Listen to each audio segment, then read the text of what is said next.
With that, let's get to this week's rundown.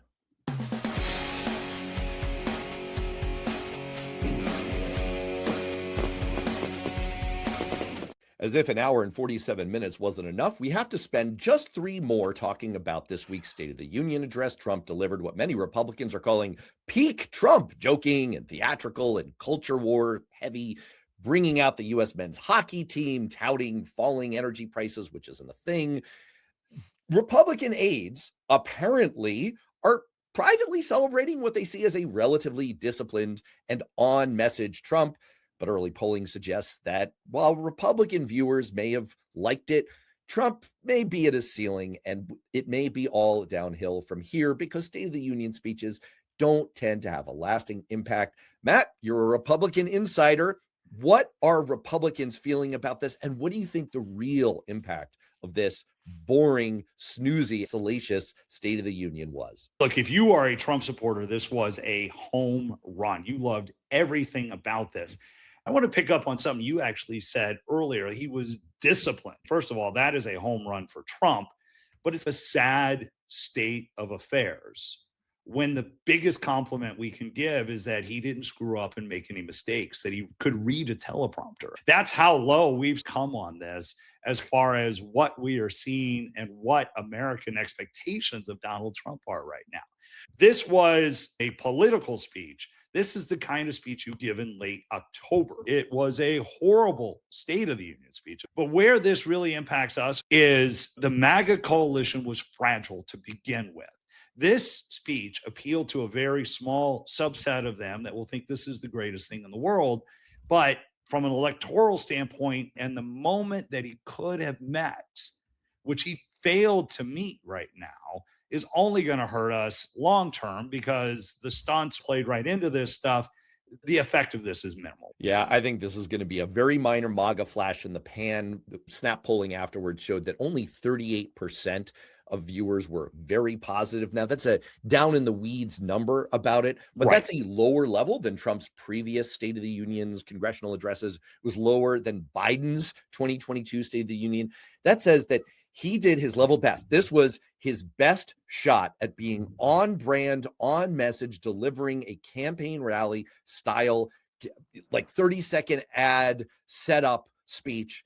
And it didn't really excite people very much. Polling also shows that Democrats are way more enthusiastic about voting in the midterms.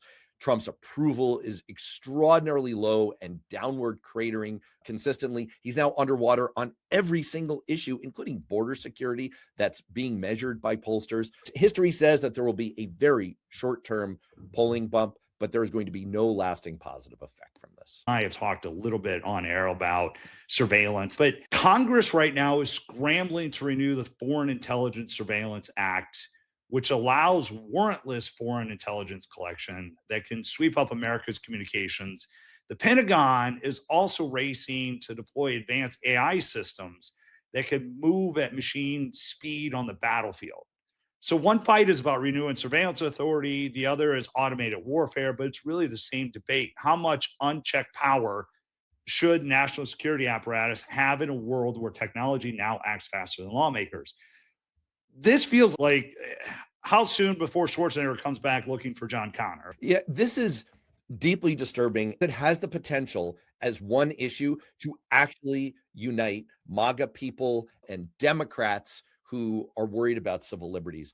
When we originally gave enhanced surveillance authority post 9/11, there were abuses. We've now reached a point where technology has outstripped even those concerns, and the ability of police, of ICE to use facial recognition software. It's not just on the battlefield, it's happening domestically.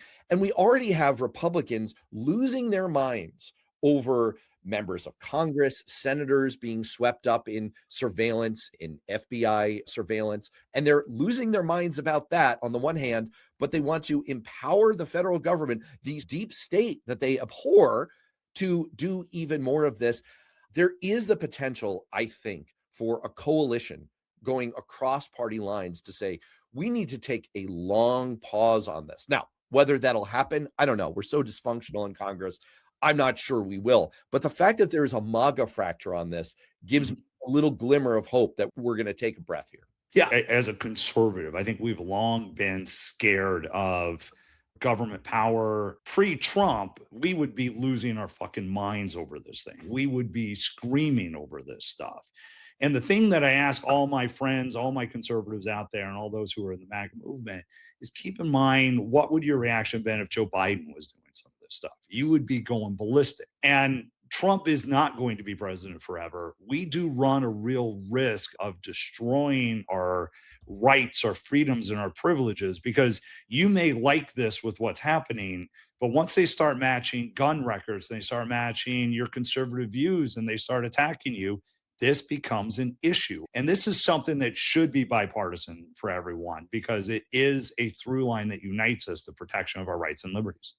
Speaking of tech and power and freedom, there were two developments in the Ukraine war, which just passed its really sad 4-year anniversary. First, the White House envoys Steve Witkoff and Jared Kushner are leading the negotiations both in the emerging Iran war and in negotiations over whether there's going to be some kind of a ceasefire or peace deal in Ukraine. But second, a new report indicates that Elon Musk shut off the Starlink internet satellite service for Russian forces, causing immediate communications chaos, which shows how individual billionaires and informal non-state actors are wielding incredible power, sometimes through the force of technology, to shape geopolitical outcomes. What concerns you most in all of this? Quite frankly, I'm surprised that it's taken 4 years for Elon to shut this thing off. What's he been doing? It felt like this could have been something a long time ago. There's talk next week that we're going to have another meeting with everyone. There was a conversation this week with Trump and Zelensky. I think in order to solve this, Zelensky would have to give up stuff. And I think that's also just flat out anti-American. As Americans, and I've talked about this a lot in some of my writings, that is a responsibility of America. We need to protect democracies, even ones that have their problems, and there are obvious problems in Ukraine. But it is the role and responsibility of the United States. And quite frankly, we should be doing more to push Russia out. It's stupid on the face of it to have Kushner and Witkoff leading your negotiations in two different fronts. But the big story here is the Starlink one. Let's not lose sight of the fact that this was a decision not by NATO, not by the Pentagon, not by the president of the United States. As far as we know, it was a private tech CEO who decided to take this major hand, and it had immediate consequences. Right afterwards, a Russian soldier was quoted saying, "All we have left now are radios, cables, and pigeons." The immediate impact was that Ukrainian forces retook 77 square miles of territory immediately afterwards because of Russian battlefield confusion. And it not only begs the question that you posed of why the fuck didn't this happen earlier, but also why is so much unilateral power in the hands of a tech billionaire to shape these kinds of life or death wartime conditions? And why, if Trump is so dedicated to ending the war in Ukraine, didn't he call up his buddy Elon when he was right down the hall running Doge a year ago and say, shut this off? Let's work hand in glove with the Ukrainian side to win this war for Ukraine and get Russia the hell out of there. This is a deep story, and I think there's a lot more to come on it. Yeah, agreed. We are building towards war with Iran. Now, we talked about this last week, but war with Iran seems to be almost imminent. Talks continue to break down. There have been some competing conversations out there of whether or not we completely destroyed their nuclear capability or whether they are now weeks away from now getting nuclear capability. But regardless, it feels like we are heading towards some sort of military action with Iran. Matt, what do you make? Is this happening? Is it imminent? As always, we record this on a Thursday and we release it on a Friday. And so by the time we release this, we may already be engaged in a military conflict with Iran. They've been laying the table for it. Steve said on Fox, we're probably 1 week away from Iran having industrial grade bomb making material. The Wall Street Journal reports that multiple experts and diplomats are disputing that. They're saying that it's absolutely not true. And there's substantial evidence that, in fact, Iran's nuclear capabilities were severely degraded in the earlier strikes that Trump ordered. Trump, in the State of the Union, said, we haven't heard the magic words that they're not going to acquire a nuclear weapon. And of course, Iran had actually tweeted those exact magic words only a few hours earlier. This all raises the question of Why now? It's not necessarily that engaging with Iran militarily, going to war is wrong. It's not on the face of it wrong. They are killing thousands of protesters. They are menacing their neighbors. They are fomenting instability around the world, and they are on the cusp of having nuclear capability. But it begs the question of why now? And of course, the obvious cynical answer to that is this might be another Trump wag the dog exercise of creating an international conflict in order to stoke a rally around the flag effect. That's a very cynical view of it, but we can't rule it out given what we know about this White House. I don't think it's cynical at all. Trump is always looking to play to a crowd. Trump had a disastrous run over the last couple months. When you look at what's happened in Minnesota, you look at the sagging economy, you look at the fact that jobs last year were almost non-existent. Trump needs a reset, and for him, blowing up shit is his reset. It's an election year reset. We know we're going to get our ass kicked. And you had Mike Johnson say that if we lose the midterms, it will destroy the Trump presidency. So Trump is going to use every single lever he has at his ability to try and change that. And if that means going to war with Iran, then I think that's what's going to happen.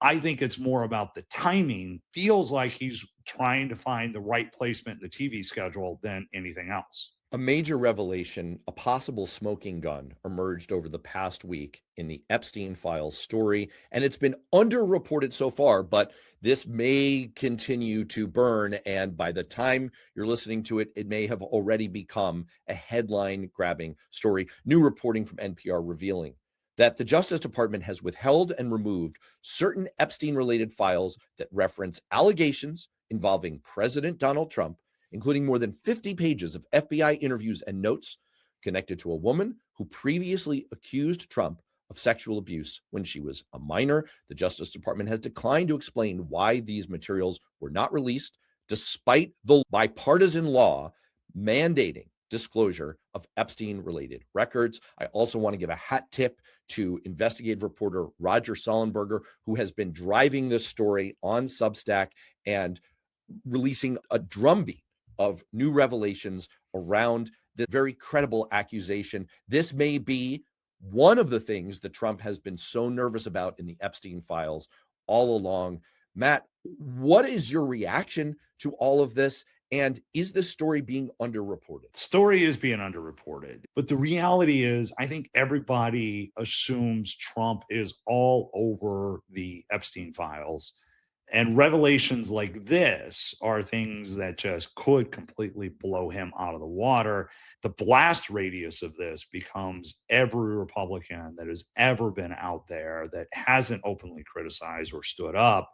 And what we're seeing even in the UK with former Prince Andrew, there are consequences. And it's remarkable how much most of my friends and colleagues just want to put their head in the sand and say there's nothing there. And that's a moral and ethical problem. It's an electoral problem. It's an American problem. There's so many layers of this thing that will just haunt the Republic. And it's been botched from the beginning. And there's connective tissue in all Right. of the stories we've talked about here today. We've talked about surveillance powers expanding because of tech-enabled capabilities that are owned by billionaires. We've talked about how that's driving war planning, war outcomes. We're talking about billionaires influencing battlefields. And we're talking about all of this connecting to a nexus of ultra wealthy, ultra powerful people who are both inside and outside of government and who are driving incredibly important decisions and covering up their own culpability. That's what ties all of this together. And I think that's what people find so revolting